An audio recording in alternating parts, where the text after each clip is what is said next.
kembali lagi bersama YouTube channel saya, Calista Citaria Situmorang. Perkenalkan, nama saya Calista Citaria Situmorang, yang pada kali ini, di video ini saya akan memberikan komentar berupa kelebihan, kekurangan, dan manfaat setelah saya membaca cerpen berjudul Burung Pipit karya A.A. Nafis. Sebelumnya, saya sudah pernah membacakan cerpen ini di video sebelumnya. Bila teman-teman belum menonton, lebih baiknya menonton dulu video saat saya membacakan cerita pendek karya A.A. Nafis ini. Nah, kita lanjut saja memberi komentar. Kelebihan saat saya membaca dari cerita pendek berjudul Burung Pipit karya A.A. Nafis, kelebihan pertama ialah cerita pada Burung Pipit ini memiliki alur yang sangat tersusun. Jadi ketika saya membacakan, itu saya sama sekali tidak merasa kebingungan. Itu menjadi salah satu kelebihan pertama. Lalu yang kedua, saat saya membacakan cerita pendek ini, menurut saya cerita pendek karya A.A. Nafis ini banyak sekali kosakata-kosakata baru. Jadi menjadi nilai estetika. Hal itu menjadikan kelebihan kedua yang saya dapatkan setelah saya membaca cerita pendek karya A.A. Nafis ini. Untuk kekurangan dari cerita pendek Burung Pipit karya A.A. Nafis ini ialah ada beberapa alur saat konflik itu sangat sedikit ataupun kurang greget istilahnya itu. Jadi membuat saya selaku pembaca itu kurang mendapatkan emosional saat membaca alur dari cerita pendek berjudul Burung Pipit karya A.A. Nafis ini, teman-teman. Nah, lalu yang kedua, kelebihan kekurangannya itu terdapat pada kesingkatan cerita.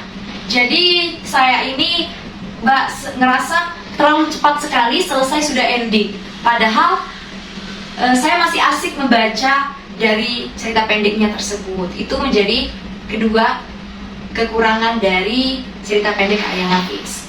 Lalu untuk manfaat dari cerita A.A. Nafis ini ialah pertama, itu pengalaman saya membacakan cerita itu, yang saya dapatkan ialah pengenalan kosakata baru. Jadi selama saya membaca cerita pendek karya A.A. Nafis ini, saya banyak sekali menemukan kosakata baru. Nah, kosakata baru itu yang membuat saya menambah wawasan terhadap kosakata. Lalu yang kedua, memiliki alur yang berkesinambungan yang membuat saya selaku pembaca itu tidak merasa kebingungan sama sekali. Dan yang ketiga, menjadi teman saya dalam mengisi waktu luang saya. Ketiga poin itu ialah manfaat yang saya dapatkan ketika saya membaca cerita pendek berjudul Burung Pipit karya A.A. Nafis, teman-teman. Itu dia komentar terhadap kelebihan, kekurangan, serta manfaat dari cerita pendek karya A.A. Nafis. Nah, teman-teman, di sini kita lanjut. Saya juga akan memberikan penjelasan mengenai unsur intrinsik dan ekstrinsik berdasarkan cerita pendek berjudul Burung Pipit karya A.A. Nafis. Nah, yang pertama mengenai unsur intrinsik. Poin pertama ialah tema.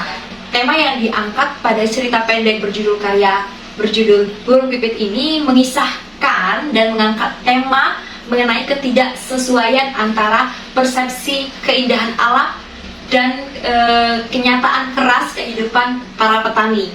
Sangat luar biasa, bukan? Nah, dilanjutkan yang kedua mengenai alur. Alur yang disajikan pada cerita pendek itu sangat berkesinambungan, teman-teman. Jadi, karya A.A. Nafis ini mampu mengurutkan mulai dari orientasi dan sampai konflikasi, dan juga amanat juga tersampaikan dengan jelas. Luar biasa. Dilanjutkan dengan tokoh dan penokohan. Pada cerita tersebut ada seorang pemuda yang lagi menikmati keindahan alam di sore hari, dan juga disertai dengan gemeru suara burung pipit, dan juga ada seekor tikus yang menjadi hama, yang nantinya itulah yang menjadi konflik di dalam cerita cerpen tersebut, teman-teman. Lalu untuk pada bagian gaya bahasa, karya A.A. Nafis ini sangat pintar sekali, teman-teman, menyusun gaya bahasa yang dibuat sehingga menghasilkan suatu cerpen yang sangat indah dibaca.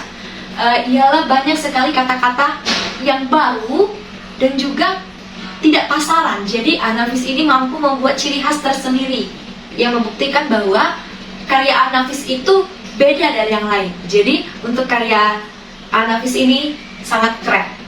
Lalu untuk amanat, amanat yang diutarakan atau yang digambarkan di dalam cerita pendek tersebut itu menggambarkan atau memberikan pesan bahwa seringkali manusia itu merusak ekosistem, tetapi yang disalahkan itu ialah alam, bukan manusia itu tersendiri. Sangat luar biasa teman-teman. Itu dialah penjelasan dari saya mengenai unsur intrinsik yang ada pada cerita pendek berjudul Burung Pipit karya A.A. Nafis. Yang pertama, pada unsur ekstrinsik ini di cerita pendek tersebut mengandung nilai sosial, budaya, dan moral. Yang pertama kita akan jelaskan mengenai nilai moral. Nah, nilai moral yang dicantumkan pada cerita pendek tersebut ialah perbedaan persepsi antara masyarakat dan perdesaan. Nah, hal ini juga seperti narator selayaknya mengutuk pemburuan empiris. Seandai kata seperti ini teman-teman. Apa yang kejam bagi satu pihak adalah keuntungan ataupun kebutuhan bagi pihak lain. Luar biasa bukan teman-teman? Dilanjutkan pada nilai yang kedua, yaitu sosial dan budaya. Cerita ini mengandung sosial dan budaya ialah pada masyarakat, tradisi masyarakat terhadap pemburuan ular yang bisa dijadikan ekonomi maupun bahan makanan, dan juga dapat menjadi pemburuan tikus atau hama bagi keberlangsungan padi para petani. Itu dia teman-teman penjelasan mengenai unsur intrinsik dan ekstrinsik yang saya berikan. Nah teman-teman, berdasarkan video ini saya telah memberikan kepada teman-teman mengenai komentar, baik itu dari kelebihan, kekurangan, serta manfaat, dan juga disertai dengan penjelasan mengenai unsur intrinsik dan ekstrinsik berdasarkan cerita pendek berjudul Burung Pipit karya A.A. Nafis. Usai sudah video ini, sampai jumpa di lain hari.